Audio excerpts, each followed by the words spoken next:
2 Samuel pasal 14 ayat 1-33. Absalom kembali.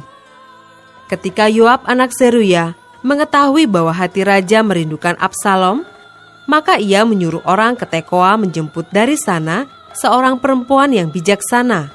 Lalu ia berkata kepada perempuan itu, "Berlakulah pura-pura berkabung, dan pakailah pakaian berkabung. Janganlah berurap dengan minyak, dan berlakulah seperti seorang perempuan yang telah lama berkabung karena seorang mati. Kemudian masuklah menghadap raja dan berbicaralah kepadanya seperti ini." Lalu Yoab menaruh perkataannya ke dalam mulut perempuan itu. Ketika perempuan Tekoa itu masuk menghadap raja, sujudlah ia dengan mukanya ke tanah dan menyembah, sambil berkata, "Tolonglah ya tuanku raja." Raja bertanya kepadanya, "Ada apa?" Jawabnya, Aku ini seorang janda, sebab suamiku sudah mati. Hambamu ini mempunyai 2 orang anak laki-laki. Mereka berkelahi di padang, dan karena tidak ada yang memisahkan, maka yang satu memukul yang lain dan membunuh dia. Dan sekarang seluruh kaum keluarga bangkit melawan hambamu ini." Dan mereka berkata, "Serahkanlah orang yang membunuh saudaranya itu, supaya kami menghukum dia mati, ganti nyawa saudaranya yang telah dibunuhnya itu, dan supaya kami memunahkan juga ahli waris itu. Mereka hendak memunahkan keturunanku yang masih tersisa itu, dengan tidak meninggalkan nama atau keturunan bagi suamiku di muka bumi." Lalu berbicaralah raja kepada perempuan itu, "Pulanglah ke rumahmu, mengenai engkau akan kuberi perintah." Perempuan Tekoa itu berkata kepada raja, "Aku dan keluargaku akan menanggung kesalahan itu ya tuanku raja." Tetapi raja dan tahtanya tak bersalah. Lalu berkatalah raja, "Jika ada orang yang mengatakan apa-apa lagi terhadap engkau, bawalah orang itu menghadap aku, maka ia tidak akan mengusik engkau lagi." Kata perempuan itu, "Kiranya raja ingat kepada Tuhan Allahmu, supaya si penuntut tebusan darah jangan terlalu banyak menimbulkan kemusnahan, dan supaya mereka jangan memunahkan anakku itu."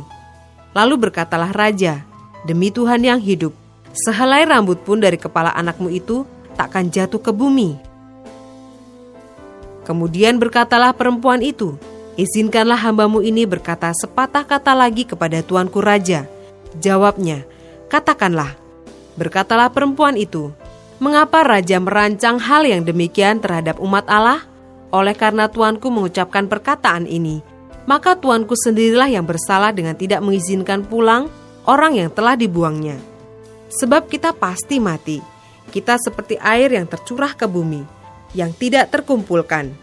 Tetapi Allah tidak mengambil nyawa orang, melainkan Ia merancang supaya seorang yang terbuang jangan tinggal terbuang daripadanya.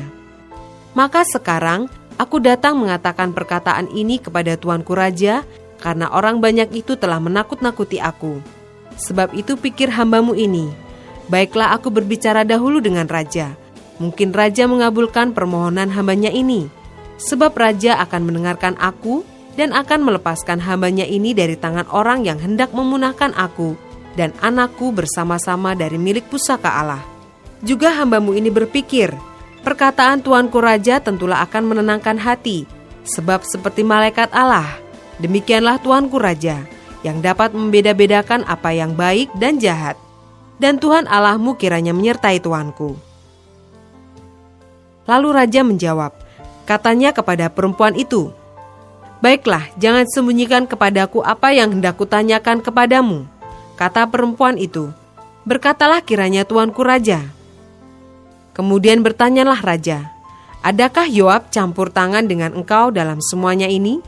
Perempuan itu menjawab, "Demi hidupmu tuanku raja, tidaklah mungkin untuk menyimpang ke kanan atau ke kiri dari segala yang tuanku raja katakan. Sesungguhnya hambamu Yoab yang memerintahkan daku. Dialah yang menaruh ke dalam mulut hambamu segala perkataan ini. Dengan maksud untuk mengubah rupa perkara itu, maka hambamu Yoab melakukan perkara ini. Tetapi tuanku bijaksana sama seperti malaikat Allah, sehingga mengetahui semua yang terjadi di bumi." Sesudah itu berkatalah raja kepada Yoab, "Baik, kukabulkan permohonan ini. Pergilah, bawalah kembali orang muda Absalom itu." Lalu sujudlah Yoab dengan mukanya ke tanah dan menyembah sambil memohon berkat bagi raja. Dan Yoab berkata, "Pada hari ini hambamu mengetahui bahwa tuanku raja suka kepada hamba, karena tuanku telah mengabulkan permohonan hambamu ini." Lalu bangunlah Yoab, ia pergi ke Gesur dan membawa Absalom ke Yerusalem. Tetapi berkatalah raja, "Ia harus pergi ke rumahnya sendiri, jangan ia datang ke hadapanku."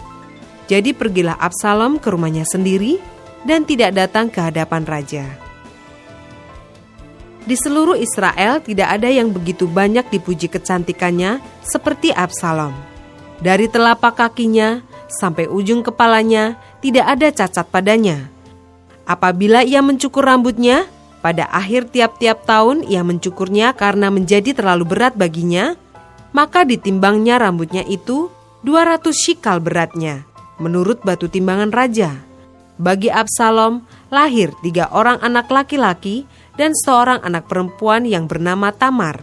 Ia seorang perempuan yang cantik. Setelah Absalom diam di Yerusalem, genap 2 tahun lamanya, dengan tidak datang ke hadapan raja, maka Absalom menyuruh memanggil Yoab untuk diutus kepada raja. Tetapi ia tidak mau datang kepadanya. Kemudian disuruhnya memanggil dia lagi untuk kedua kalinya. Tetapi ia tidak mau datang. Lalu berkatalah ia kepada hamba-hambanya, "Lihat, ladang Yoab ada di sisi ladangku, dan di sana ada jelainya. Pergilah, bakarlah itu."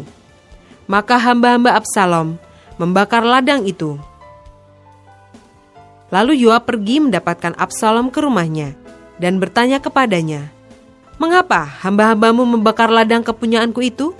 Jawab Absalom kepada Yoab, "Ya, aku telah menyuruh orang kepadamu mengatakan, 'Datanglah kemari, supaya aku mengutus engkau kepada raja, untuk mengatakan, apa gunanya aku datang dari Gesur? Lebih baik aku masih tinggal di sana.'